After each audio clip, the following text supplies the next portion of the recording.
afternoon po mga kababayan, ma'am sir. This is Jam, the Filipino channel, ang inyong pong lingkod. So today is September. Dali lang po. So today is September 2025 at tayo ngayon ay papunta dyan yan sa may Fisher Mall sa may Malabon, C4 Road, Longos, Malabon po yan. At dadalhin po natin sa may Skin House Beauty and Laser Clinic sa may Quezon City, Maharlika, Santa Mesa Heights, Quezon City po.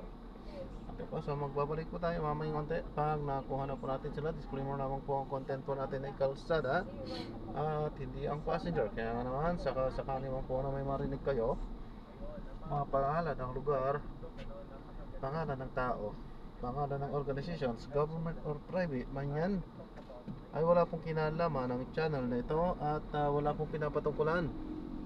Lahat po ng pinag-uusapan dito ay pawang dito lamang po yan sa loob at wala pong pinapatungkulan sa labas. Okay po, so magbabalik po tayo mamayang unti pag nakuha na po natin sila.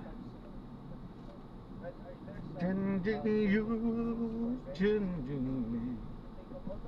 La, la, la, la, la, la,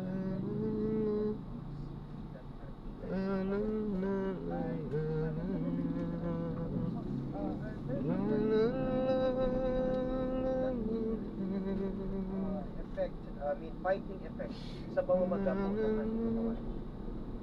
First of all, we need to accept na karamihan ng mga researches ay galing sa Western country kasi sila yung pera para dyan sa mga pag-aaral na yan. So, ang mga pinag-aaralan nila, mga berries, strawberries, mga cherry, mga grapes, no? Yan yung mga fruits na pinag-aralan nila, which is actually true naman ng mga anti-inflammatory food. Pero ngayon, Pastor, kasi gagamitin lang natin yung studies nila para magamit din natin na kahit wala tayong mga study masyado dito sa Philippines tungkol sa mga anti-inflammatory food ng locally grown, we don't need to wait for the research, no? Hindi natin talaga kailangan hintayin yung ganun kagagandang mga scientific studies bago natin talaga ma-appreciate yung ating mga local na pagkain dito sa Philippines. So, kung titingnan natin, kung halimbawa sabihin ng US, mga berries ang sa kanila, no? Mga blueberries, blackberries,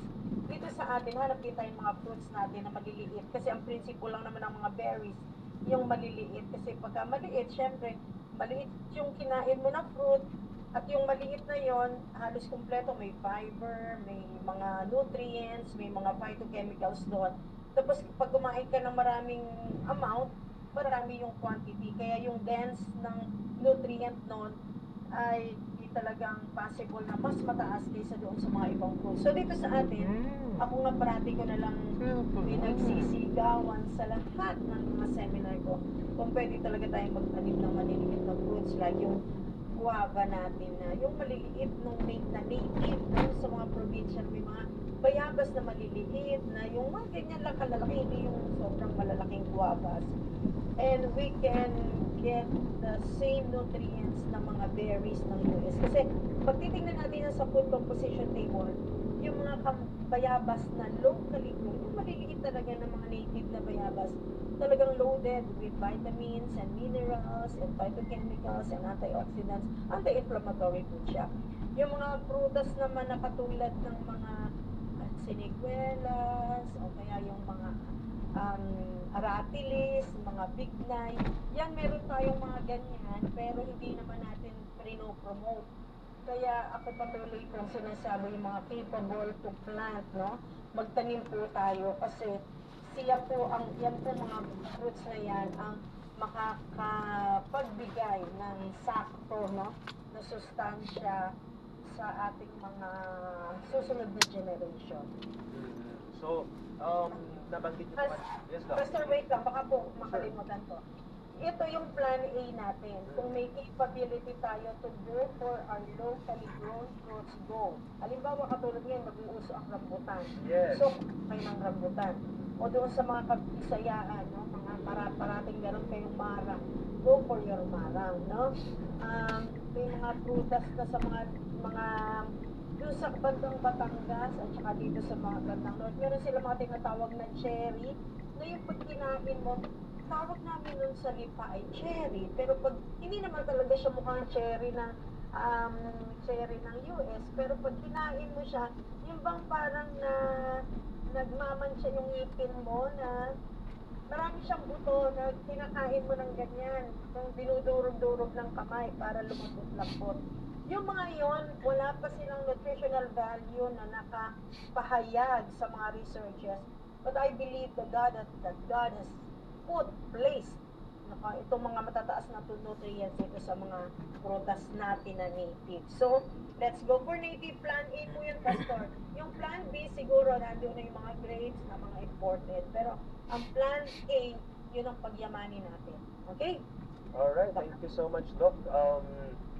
Now that you've mentioned it, Paolo, there is this one thing that I have seen in the social media with regards to our locally grown fruits. Sabi niya, I think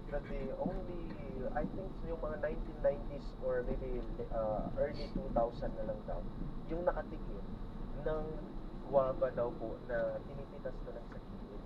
Kasi right now po, most likely, mga nakakain na ng mga guava of the kids nowadays are those that are imported in China or in different parts of the country, in the different parts of the world, of which na hindi na siya locally grown sa atin. Well, Doc, this is my personal question. I think maganda po yung nabanggit nyo eh. So, ibig sabihin po ba that do you think God has, this is naman po a personal answer, so this is more on a subjective as an answer. Do you think God could have placed po yung mga fruits based on the people in it that needs those nutritional values? Kasi po, di ba, as you mentioned, may mga cherries wala dito sa Pilipinas, nasa ibang bansa. But we have what we call the local cherries. Yun nga na po, nabanggit ninyo. Meron pa tayong cherry na mas maliliit, yung aratilis, which is very good. Very nice po yun. Ano ba? Like yung guava, bakit sa atin po ang lilit ng guava natin? Sa ibang bansa, ang lalaki. Yung dragon fruit, bakit napaka-red dito sa atin? Sa iba, puting-puti. Well, those questions that I have in my mind, do you think God could have placed it to the places na God knows that these people need it more? What do you think, Doc? This is just on a personal question.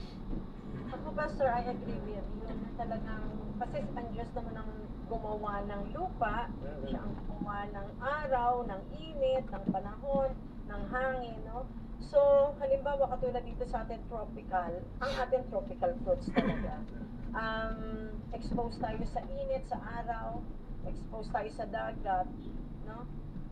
I believe na yung mga pagkain na nakapaligid sa atin, yan talaga ang design para sa atin.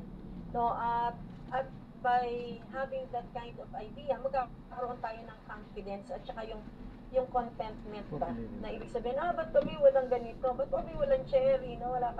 Wala talaga kaming blueberries, mga ganyan. Pero, again ang Diyos naglalagay ng sarili dito o na tayo. saktong Nung po ako ng matagal na stock na water, tapos bigla akong uminom, and then I had this different taste. Sabi ko, naku po, parang hindi na ito maganda. So maybe after ilang hours, nagkaroon na ng sa aking tiyan. Medyo lumilab-ilab na. Tapos I get to, alam ko na diarrhea po yun. So na-drop na natin Something that no? could have affected my So maraming salamat po Ayun sa na po. panonood. Tapos Hanggang ayun, sa muli po. just Ingat. only God bless. fiber, kahit Paalam po muna prutas, pansamantala. Tayo ay gagawa na ng separate video sa ating susunod na mission. At hindi tayo nakapag-play. nagbabawas. So, pero paalam po. hindi ka nag kasi siguro